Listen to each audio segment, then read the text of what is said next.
Hey, good evening, everybody. Welcome to TradeBlocked, brought to you by Club Fantasy. We are the hot new show under the banner where you are going to get all of your Dynasty trade information you could possibly want. I am Dustin, your host. You can find me at FFDustyDog. Joining me, my co-host, we've got Hoov at HoovTube on X/Twitter. And then also we've got Joel at the Joel Wirth on X/Twitter. Just for future reference, I'm just going to call it Twitter because I hate calling it X. Gentlemen, how are you doing this evening? Awesome, man. Ready to get this thing started. Looking forward to it. I'm doing good. Wisconsin weather absolutely. today. It started off a little rainy, but the sun always comes out tomorrow. Bet your bottom dollar that tomorrow there'll be trades and lots of JSN talk. All right, we're done with that. So, how was your day, sir? Oh, absolutely terrific. I couldn't be more excited to be here and chopping it up with you guys on a weekly basis, talking trades. It's going to be a lot of fun. Beautiful. I know I am going to learn a lot from the two of you, so I just can't wait for this. This is going to be great. So, as Hoov, you foreshadowed there, we are going to be spending a portion of the show this evening talking JSN, Jaxon Smith-Njibga, talking trade values, where he's going at, some trades we've seen that have included him. And then as we go along here, we will be answering trade questions in the chat. So please, everyone, any trade questions you have, throw them out there. We will be answering them throughout the show. We'll be also getting our trades from X/Twitter, and it should be a good time. But before we really dive in and get into all that, we do have to give props to our ad read Partners. here. So Dynasty Nerds. Yes, our partner. Thank you. So do you want to take your Dynasty team to the next championship? Do you want to stack championships for years to come?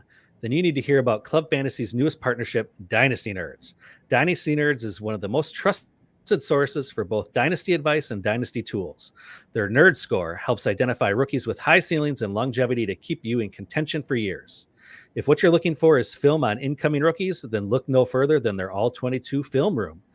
They even have a Dynasty trade calculator that can help you find values throughout the season and better understand how to value players across an ever-changing landscape.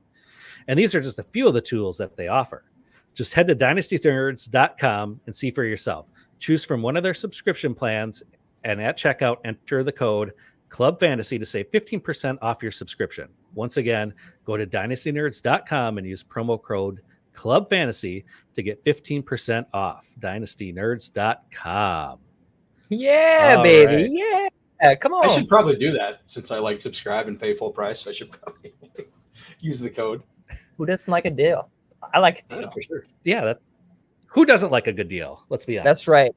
That's why we go to Goodwill. We go to Twice as Nice. We go to every place that says Saint before it. Like, we're going there. All right. So we're getting a good deal. Absolutely. All right. Absolutely. So now the most important part of the show, which is JSN talk, baby. Because you get into the right place. Talk. We are hyping up JSN. I don't know about Joel. I'll break the fourth wall for a second. Apparently, Joel likes to play first take, with everyone. And he wants to just pick a different narrative, but I know the narrative. I know the right narrative, and that JSN is a dog, and he's going to ball out in the doghouse that is Seattle this year. Okay, so let's talk about it. I'm going to be the Stephen A. Smith and just say things just to get a reaction. That's blasphemous. See, That's you got to me. expand the definitions. Oh, I love it. All right, so let's look at current values here. So on Keep Trade Cut, his current value is wide receiver 25, and on Sleeper, his current value is wide receiver 45. So Joel, I want to start with you here. Why do you think there's such a big difference between those two values on the two different platforms? And which one do you think is more accurate in your mind? Is that Sleeper Dynasty ranks? That seems really low. I'm pretty ambivalent about JSN. Just a little bit of foreshadowing there, but I mean, that seems excessively low, wide receiver 46 or 45, 46, whatever it was. I mean, that almost seems like a redraft ranking, which I can see in that offense where he's going to have to share a lot and has a crappy quarterback. We'll get to that. So I think he's a much more attractive dynasty asset just because of the talent, and he's very young, right? He's only like 22. He's super young. So if that sleeper ranking is reflective of redraft, then I guess I could see it, but I'm surprised he's that low on sleeper. Mm-hmm. And Hoov, what do you think about those values? I mean, from what you're looking at, from keep trade cut, whatever you want to think about it, whether you think it's good or whether you think it's valuable, we're gonna be using our favorite trade calculator later on from Dynasty Nerds, and we'll see what their prices are for JSN. But we know that keep trade cut can be a little funk whack at times. So at wide receiver 45, even if you're drafting him at that price, you're investing in him at a like wide receiver 3 level. And if keep trade cut is viewing him at wide receiver 25, you're viewing him right outside like the wide receiver. You're looking at him as a top tier wide receiver 3. And the fact that you're drafting him so low compared to the other wide receiver 3s, that's basically like, I'm going to draft the value on JSN and expect at minimum him to be my high end wide receiver 3 and borderline wide receiver 2. And I love that. I'm eating that up in every single draft that I possibly can. We also have like a few players, right, that we're going to look at in the future on like who's going around JSN. So let's take a look at that. And I feel like people will kind of see where I'm coming from, that maybe we should be taking a stab on JSN in some leagues. Mm-hmm. Yeah, I think it's just fascinating how wide that discrepancy is between the two platforms. I'm personally in the camp where I'm a little bit higher on him than I think others are, but yeah, I think it's fascinating. So, Hoov, as you said, let's take a look at some guys that are going above JSN right now. So, whoop, there we go. There we go. Got it. All right. Oh.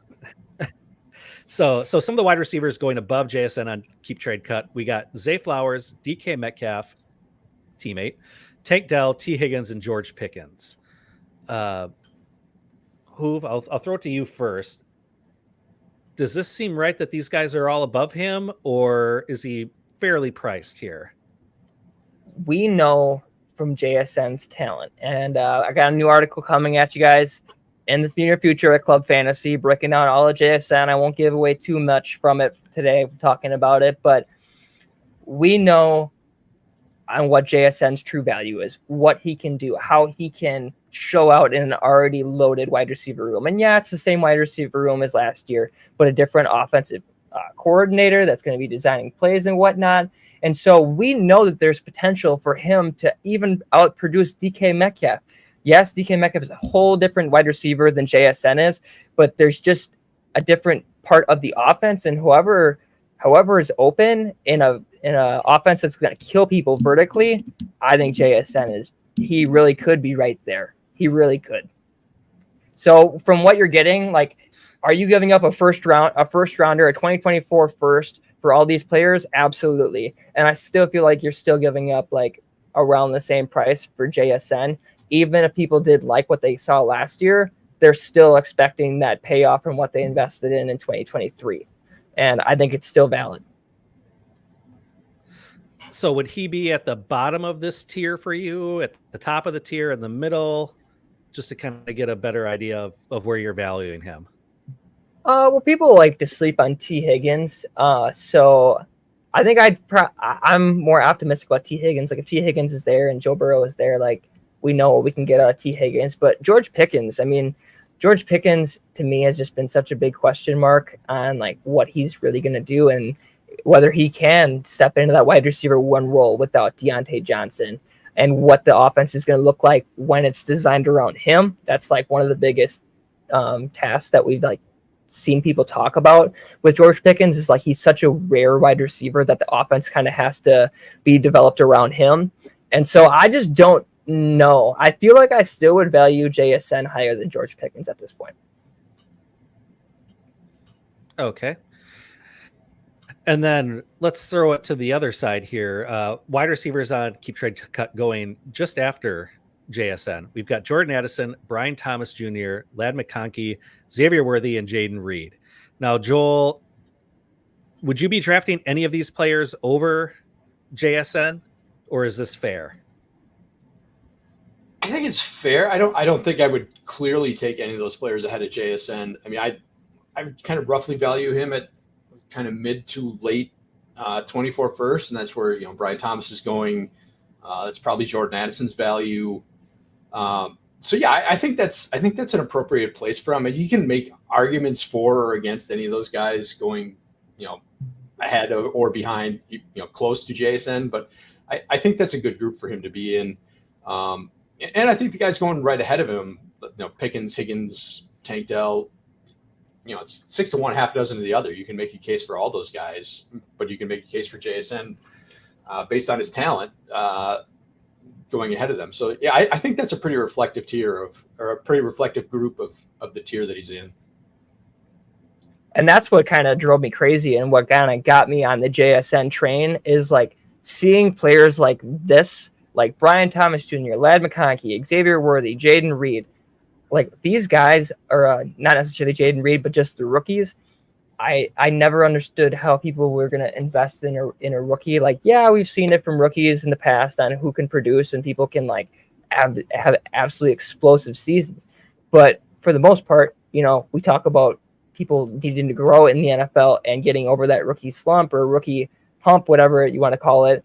And JSN already has it under his belt. I mean, he had that broken wrist in week 2 of the preseason, had surgery, and that kind of put him back of like his what he could do last year. And I feel like this is the year. This is the year that he could definitely step out. And there's going to be guys like Xavier Worthy trying to command targets from Hollywood Brown, Travis Kelce. Like Travis Kelce, people are forgetting that he's still like the number 1 guy there. So, I mean, if JSN has to watch out for DK Metcalf, I feel like Travis Kelce's an even bigger threat than for Xavier Worthy getting targets. So, yeah, I'm in love with JSN over these guys, 100%. I think the counter to that is if you look at the draft classes, like this is a much better, like Brian Thomas Jr., like JSN went 20 overall last year. Brian Thomas Jr. went like 19 overall this year or something like that. So they went in a very similar range or very similar draft position. This is a much better class overall. This is a much better receiver class. You can make it like I love JSN as a prospect coming out last year, but you can make a case that Brian Thomas is a better. Brian Thomas Jr. was a better prospect. You're not going to say that. You're not actually going to say that, are you? He can play outside, and obviously JSN can't. It doesn't look like he can. I think he's a more versatile player. Okay. So, okay.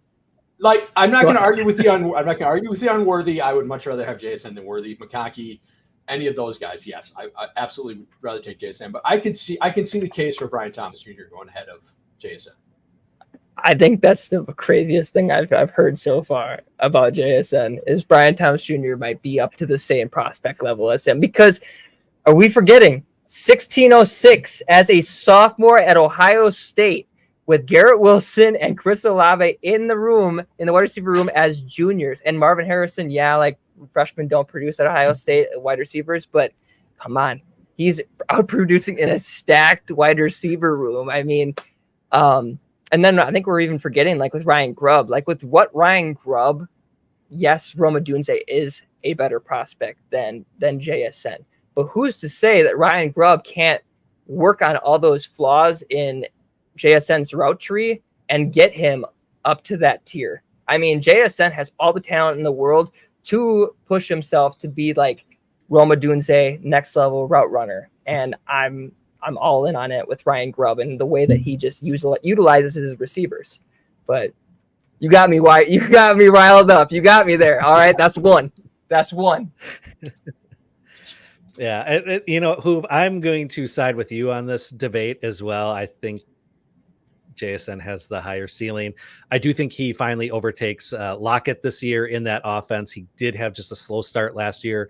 Whole new coaching staff. I think they're going to be throwing the ball more there. So yeah, I think his upside is tremendous this year, especially where you're able to take him in drafts. Like I think he's a guy I'm all in on for this year. Let's go. Okay. All right. So what else we got? So we went through keep, trade, cut. Now let's take a look at sleeper. Let's take a look at where he's going on sleeper and see like, is this the guy that we want? All right. Yep. So I pulled it up here. So again, we'll go above and below, just like we did. So going above JSN is Calvin Ridley, DeAndre Hopkins, Ladd McConkey, Deontay Johnson, and Brian Thomas Jr. Joel, I'm going to throw it to you first on this one. So I've made my case on Brian Thomas Jr. I would take JSN ahead of Deontay Johnson, just based on the offense.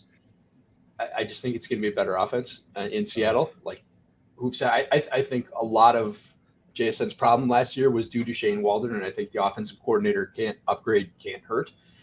But you know, he's still going to be fighting Lockett and Metcalf for targets. He's still got Geno Smith for quarterback. That's an issue. So yeah, I would take him ahead of JSN. I would still rather have Brian Thomas Jr. Like Worthy and McConkey, I would rather have JSN. I don't think those guys have huge. I don't think they have the ceiling that JSN has. But like going into last year, I said JSN could be the next Cooper Kupp. The only thing he did last year to show he could do that was run a lot of slot snaps. You know, he did nothing to say that his NFL record is shaky at best, right? There was no production. There was no like efficiency to, you know, like you had Drake London's rookie year. He had the insane efficiency, but didn't have the production to say, okay, we can see where there's an elite receiver here. JSN didn't have any of that. I mean, his efficiency numbers were terrible. His production was terrible. He only had 5 games above 10 fantasy points last year. Never topped like 16 and a half. So you're so like you're betting the comp. No, I'm not negative. I loved him as a prospect. Like I desperately wanted the Packers to take him last year. Desperately. Was bummed that they didn't. But I mean, we've got to look at the production and say it was not there. So you know you're betting on something you haven't seen. So I want to just focus on the Deontay Johnson. I know Josh isn't here. Josh is working, but I know Josh, when he watches the replay, he's going to be so mad. He's going to be like, all those targets that Deontay Johnson is going to be guaranteed, and you're just going to pass that up. That's crazy. But in redraft, you know, I feel like Dynasty, there's going to be people that check this out in redraft as well. If I'm looking at all these guys, you know, there's potential with Calvin Ridley and DeAndre Hopkins that they could connect with Will Levis and go for 3-4 multiple touchdowns a game, like we saw with Will Levis last year. How likely is that, though? I mean, how likely is it that these guys are going to pop off regularly versus someone like, I'm not the biggest Ladd McConkey fan. I still feel like Ladd McConkey probably should go over Ridley and Hopkins in this tier. I think it would probably, for me, go JSN, obviously, at the top. Deontay Johnson, very close. And then Ladd McConkey, Brian Thomas, and then either of the Titans receivers, however you want to like view them, whether you view Ridley as just being that much better or Hopkins is still holding on, one of the two. So I think I still like JSN over these guys and his value. And that's probably why I'm raising his ADP a lot this draft season. A lot. And we see you guys in the comment section. We appreciate you guys, and we will be getting to you guys very, very shortly with all of the trades. So I just want to acknowledge you guys that and appreciate you chiming in. I'd say in Dynasty, I'm taking JSN over Ridley and Hopkins. Easy. I'm not even discussing easily. They're not even. Yeah, that's a fair compromise. That's a fair compromise. Yeah, I think out of that group, I would still take Deontay Johnson over JSN. I stan Johnson so hard, but everyone's got their faults. But let's go below him. And I think we'll probably all be in agreement here that we would probably all take JSN over any of these guys, but I could be wrong. So we've got Christian Watson, Keon Coleman, Jamison Williams, Adonai Mitchell, and Curtis Samuel. Am I right? None of us want to take, or we're all going to take JSN over these guys. This just, to me, this group of wide receivers is like, I'm not excited by it. I wouldn't, but I know that there's going to be a horde of people that come out and say that they'd rather have Keon Coleman. And I'm just going to point that out. It's not true, but I'm just going to point it out to the people who are going to push that narrative. I would take Watson ahead. I would take Watson ahead of JSN just because I think if he can stay healthy, there's a monster season in there. But yeah, the rest of those guys, I would take JSN ahead of. It's a good call. Yeah, I know we could talk Christian Watson and Packers all night here.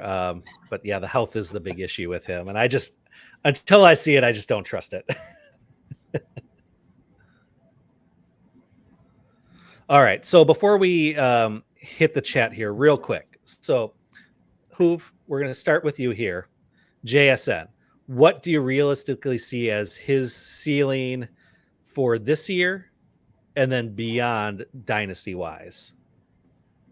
We saw receivers last year like that aren't as talented. And I will say this in front of Joel. They are not as talented as JSN is. Tank Dell, Rashee Rice. Rashee Rice is a dog coming out of SMU, and SMU is a doghouse as well.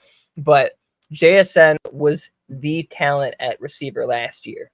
Then Jordan Edison. Then everyone else. Then Quentin Johnston. Like Puka Nacua. Even Puka Nacua wasn't even viewed anywhere close to JSN. We saw the production that Puka had last year. So if you were going to ask me, is there a chance that JSN this season under Ryan Grubb hits 1,000 yards? I would tell you, I would bet that every single day of the week, just because we saw guys like Rashee Rice get very close. We saw guys like Tank Dell get very close. There's no reason to believe that in this offense, JSN can't do it. And we've seen it in the past with DK Metcalf and Tyler Lockett, that they both can go for 1,000 yards in the season. So we know that the Seahawks can do it. And I'm going to bet it every single time with JSN's talent. Right on. All right, then, Joel, on the flip side, we saw what he did last year, which was, as you already pointed out, not great.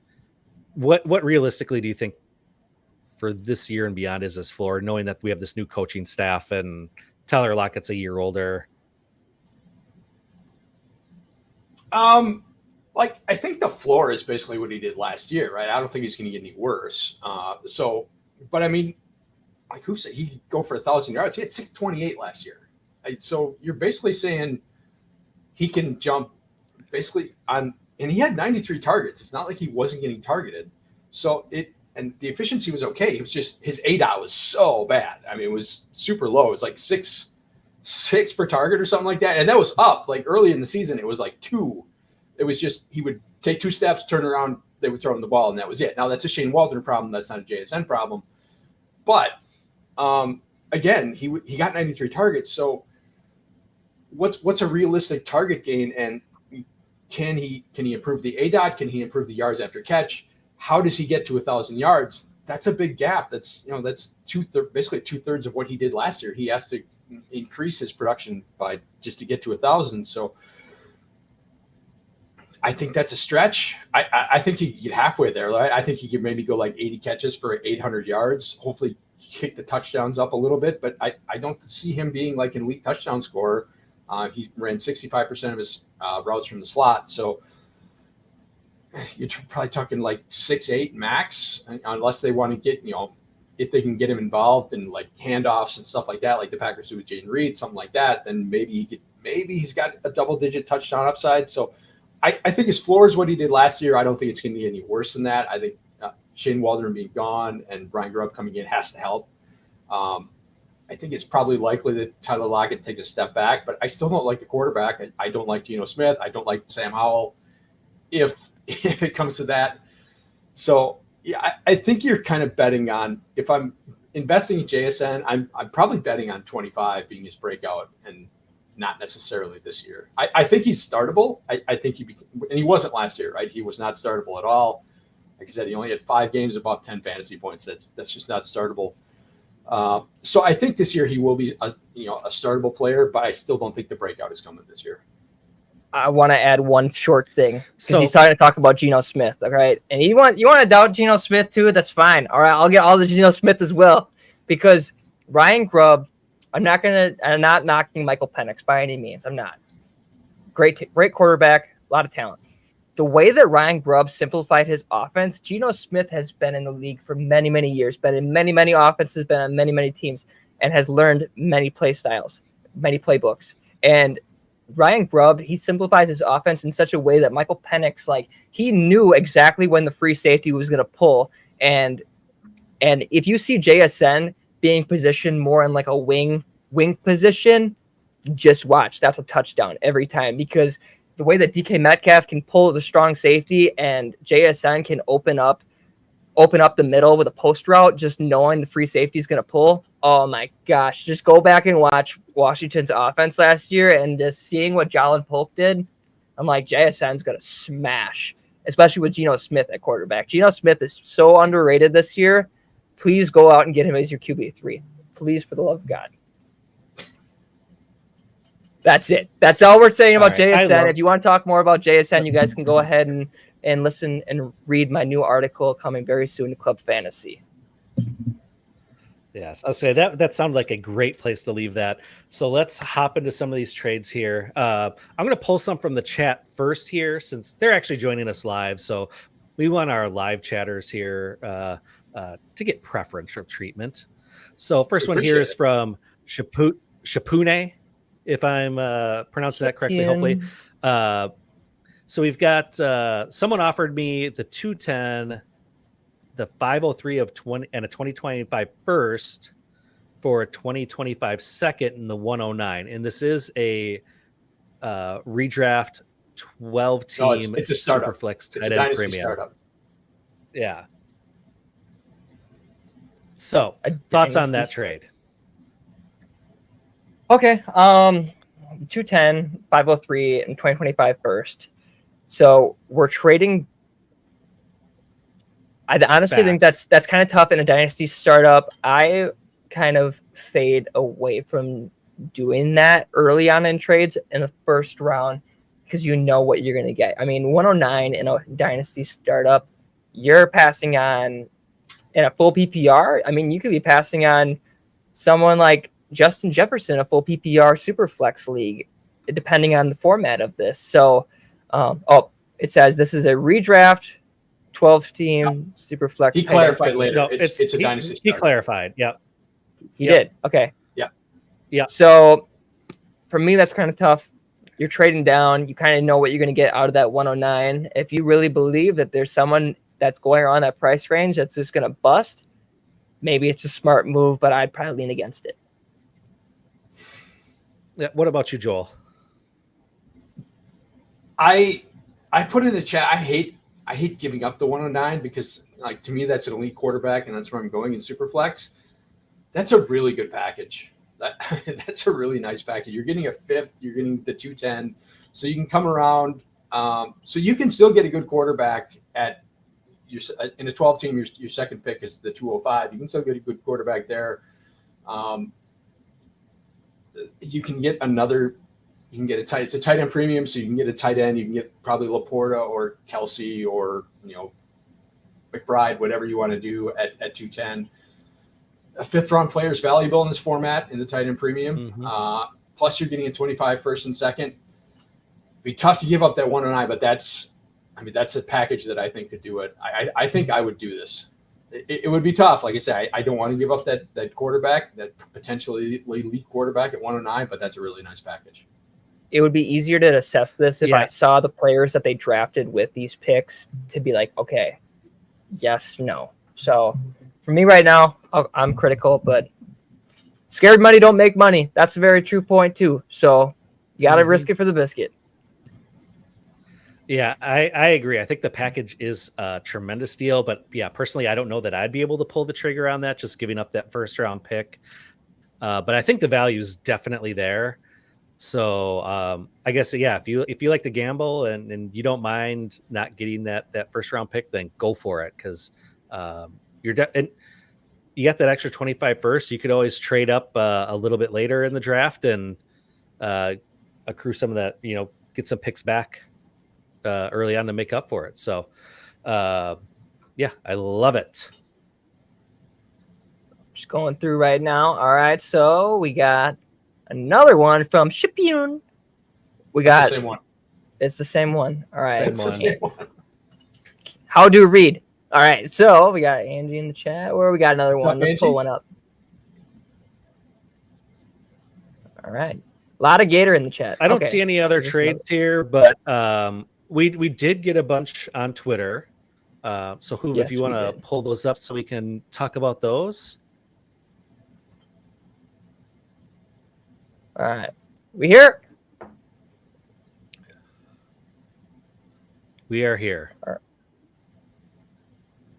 You got it. There we go. Oh, that's not it. That's it. There we go. Nice and big. We're trying to figure this out, folks. It's the first time we're doing all the behind-the-scenes stuff. Appreciate all the people that run the behind-the-scenes because, man, it is more difficult than you would imagine. But we got it. All right. Mm-hmm. So, on Club Fantasy, we have the first one. We have from JVic FF, Superflex Standard Scoring. Let's see. Team 1, potential contender. They're getting Jamar Chase and Daniel Jones. Team 2, it's quarterback needy. And they got Puka Nacua, Will Levis, Matthew Stafford, Hollywood Brown, and a 2024 303. What are we feeling? Dustin, how you feeling? Personally, when I look at this, I see Will Levis and Daniel Jones basically cancel each other out, in my opinion. So then basically the trade you're looking at is Jamar Chase for Puka, Stafford, Hollywood Brown, and the 303. I would take the Puka Nacua side. I love Jamar Chase, but I mean, Puka is right up there with him as far as production goes. You're getting a couple years back with Puka. Plus, you're getting Puka's quarterback, so you're getting the stack. Hollywood Brown, I'm expecting to have a decent season this year with KC, and then you're getting a draft pick on top of it. 303 is like whatever, but it's always good to throw in those extra picks in there. So, yeah, give me team 2 there. I love it. Joel, what about you? Joel? Yeah, I love the Puka side. See, I would kind of cross off Stafford and Daniel Jones and say that they're kind of equal just because, Stafford, we don't know how long he's going to play. He's got the neck issues, got the concussion issues. His wife has wanted to retire for like 10 years. But Daniel Jones, like, he's got that injury guarantee in his contract for 25. So, like, he's a legitimate candidate to be, Russell Wilson, Derek Carr, and pulled out of the lineup as soon as they get eliminated from the playoffs. So, yeah, basically now you get Will Levis, who, I don't love Tennessee, but I think there's a chance that they're considerably better this year with an offensive coach instead of Vrabel. And, like, Puka's production is probably just going to be within 10% of Chase's. I don't think you're taking much of a step back. You get Hollywood Brown, I think, who's a potentially startable receiver. So, yeah, I think just getting this is basically like this is free Will Levis to me. So if you're quarterback needy, I like this trade a lot for the Puka side. Mm-hmm. For me, I think the 303 kind of cancels out Daniel Jones.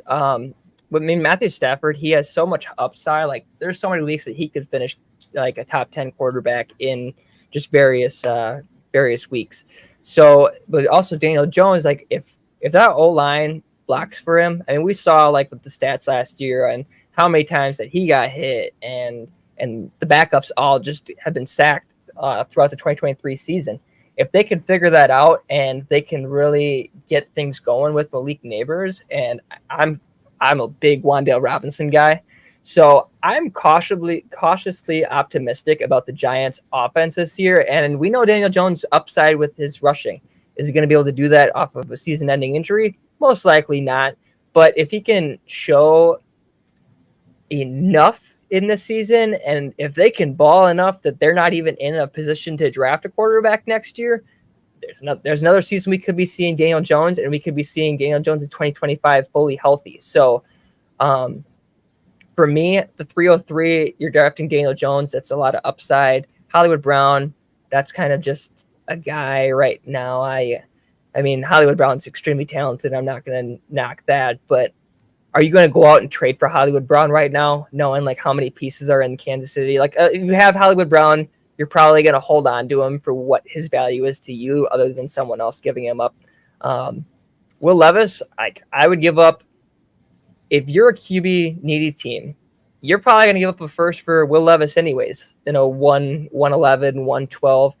A 201 realistically is pretty fair for what he could do this season. So to me, it's honestly pretty fair. But the only thing that's kind of given me the Puka side is I would think it was Derek Brown. I wish I could give credit to who said it. But there's a real reason to think like we haven't even seen the best of Puka Nacua, and that's crazy to think about after he broke those records. Like there's so many more opportunities. I mean, he was banged up. We didn't really get to see him like with the offense fully going through him. You know what I mean? Like when Cooper Kupp's there, it's balanced, but we didn't get to see a whole season with Puka Nacua being the guy. So I think there's even more upside for what Nacua could do. If you have Joe Burrow, sure. The Jamar Chase side is obviously a win, stacking those two, but it's a dime a piece. And I think that if you're either or, I'm taking the Nacua side. And Stafford missed a couple games last year with that thumb injury. So, yeah, there is upside for Puka. Agreed. All right. So moving on to the next one.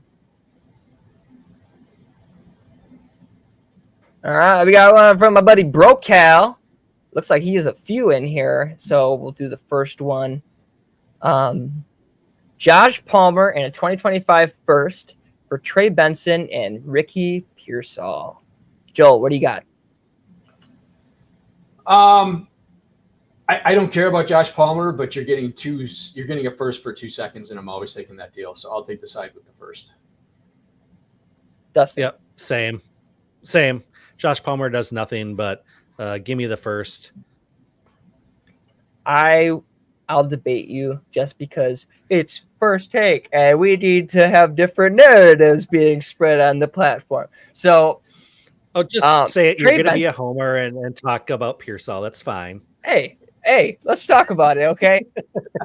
If Brandon Ayuk, I mean, I personally think that this is just the agent pushing this narrative and telling Brandon Ayuk to go out there and spew shit. But if he is off the roster, there is so much opportunity for Ricky Pearsall, who was at one point being drafted as a third rounder before. I mean, if you were a sicko and you were doing your drafts before the actual draft, you were getting Ricky Pearsall at such a value. It's like, I mean, if he smashes, you're winning for sure. And Trey Benson, I wasn't the biggest Trey Benson fan. I was more Jonathan Brooks as my RB1 of this draft. But after talking to Hutch Brown, he's really kind of turned me over on Trey Benson. And there is so much opportunity, for Trey Benson, just knowing James Conner's injury history and what he can do. We know how little running backs that the Dynasty community can count on. And Trey Benson's 20 years old. 20 years old. Like, that's crazy. Okay, so I think that Trey Benson's value is honestly going to increase the more that people are like, all right, well, Jahmyr Gibbs is getting older and Bijan's getting older. And I mean, when you're really looking at some of the top guys like Saquon that are like 27, but you're still getting that production. Look at what Trey Benson, if he ends up taking over for James Conner, the longevity of his career and what he can do. I mean, he's extremely talented as well. So I think that you're going to get more out of Trey Benson and Ricky Pearsall than you would for a 2025 first. If it was 2024 first, I would debate you on it. But it's 2025. If it was 2026, I'd be back with you. But 2025, I'm not as big on that draft class as this one and 2026. Yeah, fair enough. All right, moving on to the next one of our buddy. Oh, that's his team. So, I mean, when you look at what his team is, he's got a really old running back room. So I think that really kind of solidifies what I'm saying of getting a young running back in there. I'd say I'd rather have the 25 first then, because next year's gonna be a stacked running back class. If you want some youth, then yeah, I would rather have that 25 first. Is it though? I mean, is it going to be a stacked running back class? We'll see. I guess it looks like we'll see. We'll talk to our Devi analysts, one of these times. So we got another one from our buddy J Vic FF, Superflex Standard, Team 1, Isaiah Pacheco, 2025 first, a 2026 second, Team 2, Devonta Smith, Jared Goff, and Tony Stinker Pollard. Dustin, what you got? At first blush, I wanted to take the Pacheco side, but yeah, I'll still stick with the Pacheco side. I like Devonta Smith, but you never know when he's going to have his week. He's very boomer bust, and I'm personally a guy that likes to have a little bit more consistency on my teams. I love the talent, but just as long as AJ Brown's there, he's going to be the guy. We saw what happened last year where he wasn't getting the ball. He spoke up, was the squeaky wheel, and then it was AJ Brown's season the rest of the way. So as long as Devonta Smith shares the field with him, I'm kind of off on Devonta Smith. Jared Goff, very underrated. I think he's, a great, solid QB2 for your super flex teams. Tony Pollard, I out on altogether. So the more I talk about this, give me team one here. Give me the Pacheco and the firsts. Joel? Who's got through the tiebreaker? Because I'm all over the Devonta Smith side. I would want 225 first to trade Jared Goff. I think he's gonna have a monster year. He's got playing 14 games inside of Dome. He's only 29. He's not old. I mean, it just seems like he's been around forever. So I think he has been around forever. I think we need to look at him. we need to look at him as a dynasty asset. He's not even 30 yet. So it would take 225 first to even tempt me to trade Jared Goff. I would take Devonta Smith over Pacheco in a heartbeat. And I don't care about Tony Pollard either, but I would much rather have him than a 26 second, excuse me. I would take the Devonta Smith, Jared Goff side here. I'm really torn. I'm really torn. It's going to be hard for me because Devonta Smith, I'd value him around like a 2025 first and a 2024 second, around that price range, like a first and a second. Jared Goff, easily. I don't know if you're going to get 2 seconds like Joel's alluding to, but I would definitely, if any team, if I can get Jared Goff for a first, I'm sending that 2025 first for Jared Goff easily. And then Tony Pollard, I'm not big on Tony Pollard. I mean, Tyjae Spears is the most talented running back in that backfield. So there's people that probably would give up a second rounder for Tony Pollard. So I get where the 2026 seconds coming from. Isaiah Pacheco, I mean, you could get a first for him. You could easily give up 2 seconds for him. Just knowing like how productive he is, and there's really no one challenging him. I mean, I like to talk about Clyde Edwards-Helaire as a joke, but he ain't chipping in at Isaiah Pacheco. It's much like Kenneth Walker that people just hate on him, but in reality, it's hard to produce at the NFL level, and Isaiah Pacheco consistently does it. So I don't know why people keep doubting Pacheco. He's a great NFL running back. Personally, I think that I think I'll go with Isaiah Pacheco and the picks and walk it back from my last one saying I don't care about the picks, but I feel like I can flip those picks and get someone I'm more interested in than like Devonta Smith or Tony Pollard, but I love Isaiah Pacheco and getting any share of him I can. All right. We'll go to another one. No, Peter, we don't want to know about your trade stocks. All right. During my Superflex rookie draft this past week, I traded away the 111 for Baker Mayfield. Then I drafted Ricky Pearsall at 211, traded 311 and a 2025 third for Roman Wilson. I also traded the 411 and a 2024 fourth for Corley, which he meant to say 2025 fifth or fourth for Corley. So how are you feeling about that? Let's start with Joel. I think these moves are all fine. 111 for Baker is about right.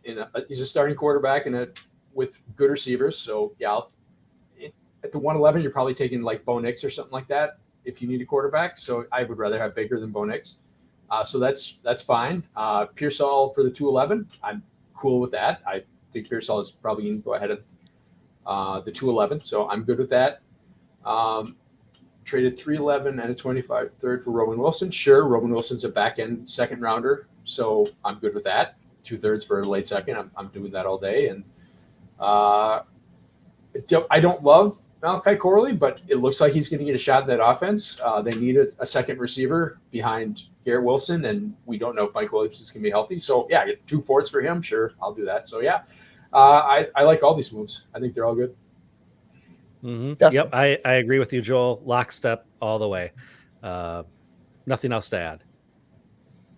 I can't say anything bad. I mean, I just said that you could trade a first for Will Levis, so I'm not going to say 111 for Baker Mayfield is a bad idea, especially in a quarterback needy team. Ricky Pearsall, big on. Roman Wilson, I love him as a prospect. I wish he would have went to my Niners later than Ricky Pearsall, but great prospect and what he can do. So Malachi Corley is what really sold me on this. I love this trade. I love everything about these moves that you did, because Malachi Corley, I forget which podcast I talked about it, but we've seen what Mike Williams can do. I mean, he's super talented, but he can't stay healthy. And so Malachi Corley, like from the reports that we've seen out of New York camp, who's to say like Malachi Corley can't develop a role that he could produce more than Mike Williams? I mean, is he going to be the solid wide receiver 2 most weeks? Probably not. But like there is a certain role for Malachi Corley with Aaron Rodgers' willingness to spread the ball. I mean, Garrett Wilson's going to be a lock top 10 receiver if Aaron Rodgers stays healthy. But is it Tyler Conklin? I don't know. Maybe if you want to bet on the Robert Tonyan like type season for Conklin with Rodgers. But for me, I know what Malachi Corley can do. He's so talented. I loved him at going into the draft. So the fact that he's with an MVP candidate and Aaron Rodgers, sign me up for Malachi Corley, especially at that price. Yeah, I love that move. Mike Williams is going to give you 4 to 5 games, and then he's going to get injured, and then Corley will have that wide receiver 2 position just locked up for the rest of the season. It's optimistic on Mike Williams. 4 or 5 games, that's a lot. True. I try to be optimistic. All right, so we got the brother of Josh Jacobs. We got Jeff Jacobs, alpha male JMJ. 12 team Superflex PPR, 1 point tight end premium, start 10.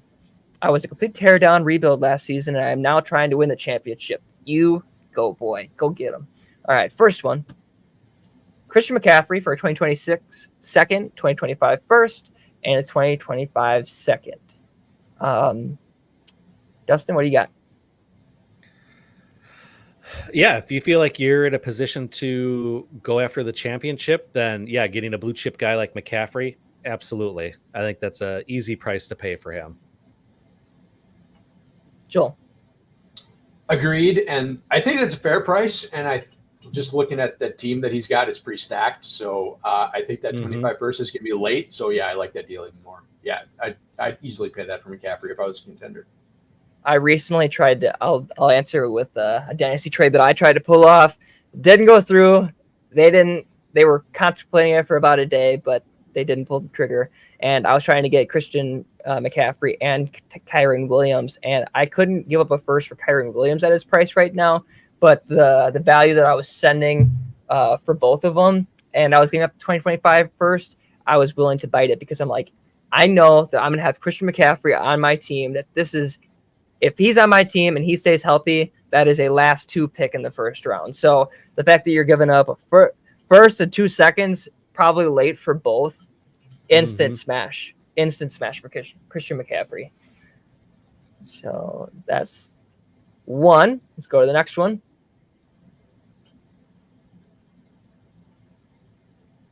Okay, that's the roster that he has. So we're looking at the roster. Wow. That team is pretty bad. Man. Stacked roster. Love it. Stacked roster. Hats off to you. Keep it going. Mm-hmm. All right.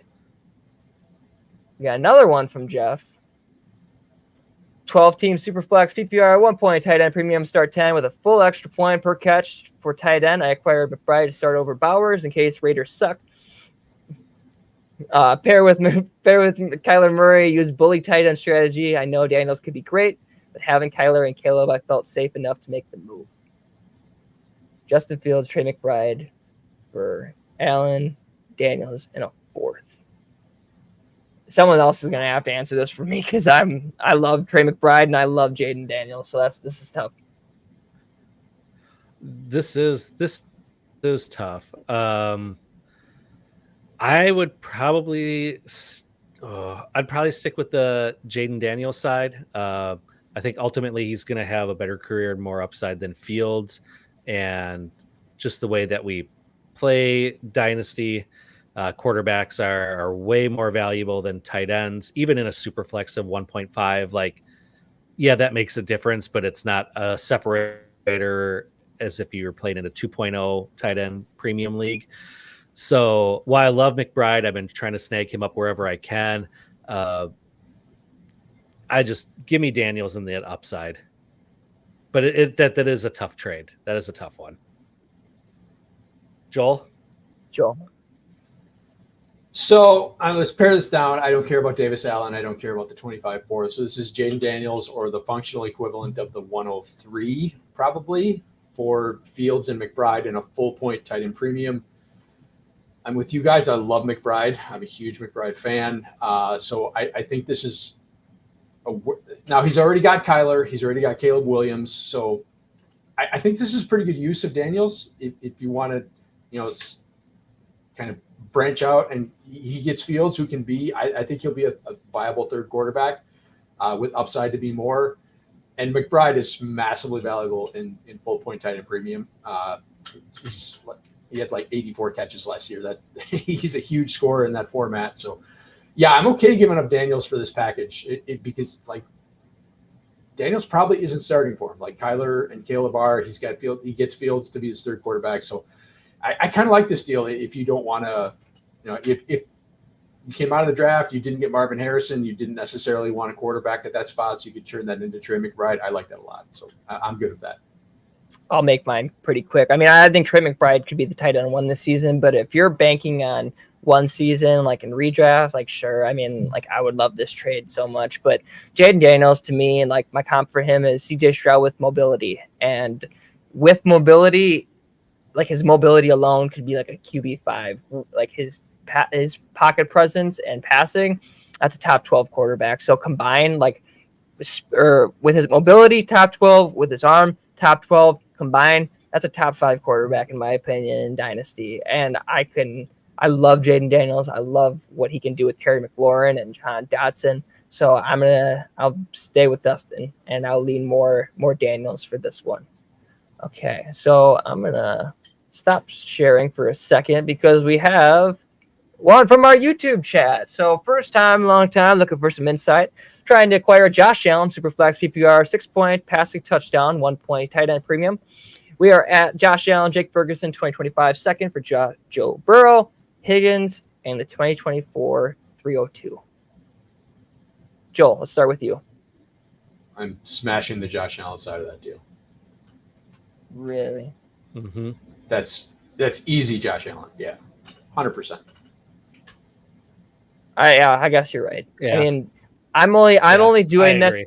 I'm only doing this because of Jake Ferguson in the second. I'm not doing it because of Josh Allen and Joe Burrow. Because like, I'm the person that if you have Josh Allen and you can get someone that will give you for what he's worth still, maybe it's the time that we start looking to trade Josh Allen, get some other pieces with those first rounders that you can get for him. Maybe use one of those first, if you can get Caleb Williams or a Jaden Daniels and spread those picks out and really build your offense. I'm all for that. So, but right now with Jake Ferguson, like I love Jake Ferguson this season, the red zone threat that he is, and his 25 second on top of that. Gimme. Okay. So we'll hide that one. Yep. And we're going to pull back Twitter.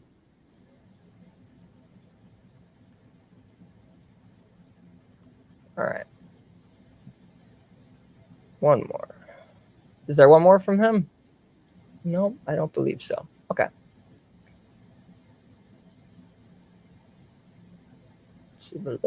We got anything else?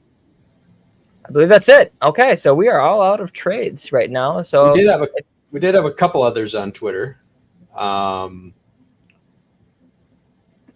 earlier this week.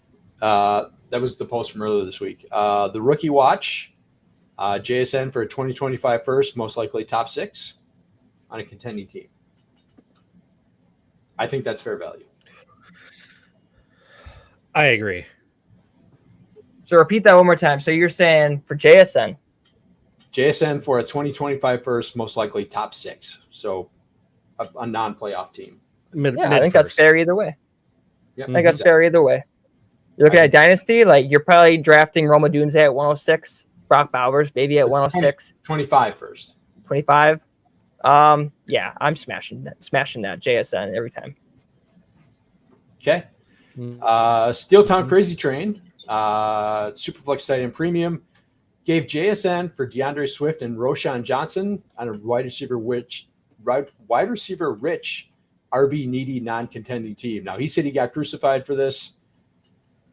I don't think I'd crucify him, but I would much rather have JSN than the Swift Roschon package. What do you guys think? I think he's right to Go be ahead. crucified there. I would take JSN all day, twice on Sunday.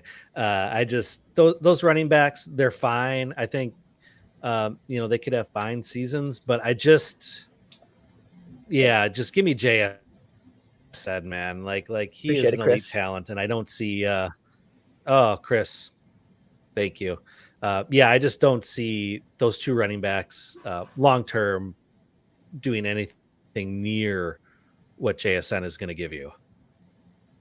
If you're hoping that they're going to put out enough this year, like I like DeAndre Swift and Shane Waldron's offense for the first half of the year. Me personally, I think that the Bears division, they're going to be looking up at the Vikings and the Lions and the Packers because that's a stacked division right now. And they're going into the season hoping that Caleb Williams hits 4,000 yards as a rookie.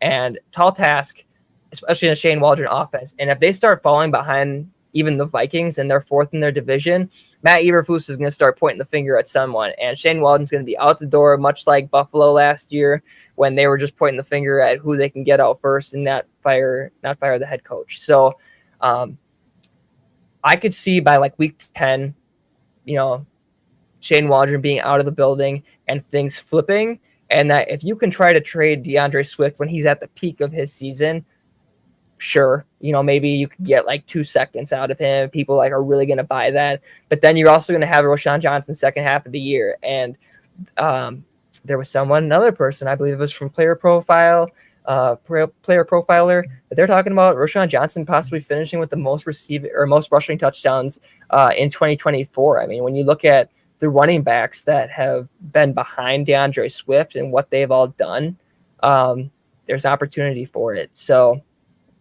could they both be valuable? Yes. Are they up to the value of JSN and Dynasty? Absolutely not. So I'm going to keep JSN there. Yeah. So Jamie in the chat says, so what would you give up for Roschon straight up in value? I got this one.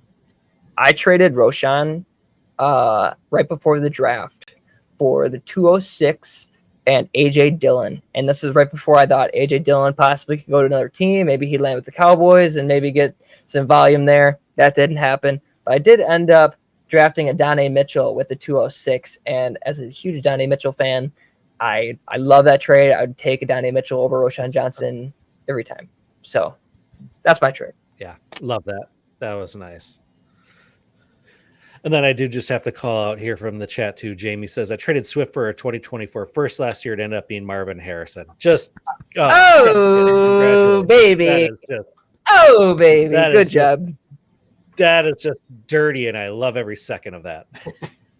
Joel, do you have any more trades for us from earlier in the week? One more. This is from earlier in the year. My trade. This is the pre-draft. I gave, and to prove that I'm not a JSN hater, I gave Michael Pittman for JSN and the 2024 210 that ended up being Marshawn Lloyd. So I'm just gonna look this up. I see it in our notes. So you gave up Michael Pittman for JSN, and you gave up Michael Pittman and you got JSN in the 210, which is Marshawn Lloyd. Yep. Depends. Let's ask the Packer fan. What do you think about Marshawn Lloyd? What is he gonna do? I like it. I think that's good. Oh, which Packer fan were you talking to here? Who you got a couple? I guess, yeah, I got two of them. I'm outnumbered. I think he's going to have opportunity. My concern was, can he earn snaps because he had fumble problems? He's not a good pass blocker. He doesn't do the things that coaches like out of their running backs. So I'm concerned about that, but it sounds like they want to give him an opportunity and they want to use him quite a bit. So I like his opportunity more than I did coming out. So I think this is probably the best possible spot for him, maybe just because the coaches seem to like him. So I'm higher on him now than I was in the pre-draft process. I'll say that. I mean, he's better than Farmville AJ Dillon that can't break the line of scrimmage. So anything's better than the guy that wastes opportunities from Aaron Jones. every time I watch the Packers game and they gave the ball to AJ Dillon, I'm like, why even waste that carry? Like, that's a waste of a carry. I mean, yeah, he's keeping Aaron Jones healthy. Is Emmanuel Wilson hurt? You can't. Yeah. So I'm optimistic about Marshawn Lloyd as well, and obviously we know how JSN is. I mean, Michael Pittman in a PPR, Michael Pittman's still probably going to get 10 catches a game, so 10 points, and then on top of the yardage as well. Michael Pittman's a great pick in 2024. I mean, regardless if Anthony Richardson could stay healthy, I mean, I think that he's still the wide receiver one in that offense. Donnie Mitchell could get some deep throws his way from Anthony Richardson's arm, but even if Joe Flacco comes in, like, Michael Pittman could be the guy. So, yeah, we saw how he was with Amari. We saw how Joe Flacco was with Amari Cooper, you know, and keeping him relevant as well. So, I'm optimistic about Michael Pittman, but I mean, JSN and Marshawn Lloyd, who can be mad about that youth? Mm-hmm. So, all right. Mm-hmm. So I believe that was the last trade. That's it. That was it. Yep. Any final thoughts, gentlemen, JSN or any of the trades we talked about this evening before we sign off? Nope. I think that the only thing that we have left to do is we have to remind people about our beautiful partners over at Dynasty Nerds. So, do you guys want to take your Dynasty teams to a championship? Do you want to stack championships for years to come? Then you need to hear all about Club Fantasy's newest partnership, Dynasty Nerds. Dynasty Nerds is one of the most trusted sources for both Dynasty advice and Dynasty tools. Their Nerd Score helps identify rookies with high ceilings and longevity to keep you in contention for years. If what you're looking for is film on upcoming rookies, then look no further than their all-22 film room. They even have a Dynasty trade calculator that can help you find values throughout the season and better understand how to value players across an ever-changing landscape. And these are just a few of the tools they offer. Just head to dynastynerds.com to see for yourself. Choose from one of their subscription plans at checkout and enter the code CLUBFANTASY to save 15% off your subscription. Once again, go to dynastynerds.com and use promo code CLUBFANTASY to get 15% off. Thanks, Hoov. And of course, everybody, if you want to get some great Twitter content, follow all of us on Twitter. You can follow Joel at the Joel Wirth. Follow Hoov at HoovTube. You can follow me at FFDustyDog. And make sure you are following us. Subscribe to the show here on YouTube. Make sure you're following Club Fantasy FFL at Club Fantasy FFL. Follow the Women of Fantasy Football at Women of _FF. And be sure to check out all the great shows under our umbrella here. On Mondays, we've got Mocking with the Stars with Gator J and Chris B. On Tuesday, we've got the Masterclass with Gator and Stacey Perez. On Wednesday mornings, we've got Who's Your Caddy? It's a golf DFS show with Kelly Singh and Adam Hollis. On Wednesday nights, we've got the flagship show, no pun intended, with Josh Hudson, Ryan Weiss, and Joe Zolo. On Thursday, you've got us, TradeBlocked, and the Mock Girls Summer at 9 o'clock Central, 10 Eastern with Wendy Early and Julia Pepworth. And on Saturday, we've got Mock It Like It's Hot with Ryan and Austin. So be sure to check out all those great shows under our flagship here. It was a great show tonight. Final thoughts. Joel. Also, don't forget to check out myself and Michael Sicoli on the Dynasty After Party on Sunday mornings at 11. Just want to say real quick, it is Thursday, June 20th. 2 weeks from tonight is July 4th. 7 weeks from tonight, I will be leaving work, driving to the downtown hotel here in Canton, because it will be the start of the Fantasy Football Expo. We are getting close. It is 7 weeks from the Expo to 11 weeks from the start of the season. It's coming, people. It's coming. Oh, love it. Love it. Heck yeah. All right, so then I'll finish this thing out. So here at Club Fantasy, we go from TradeBlocked straight to the top. Good to set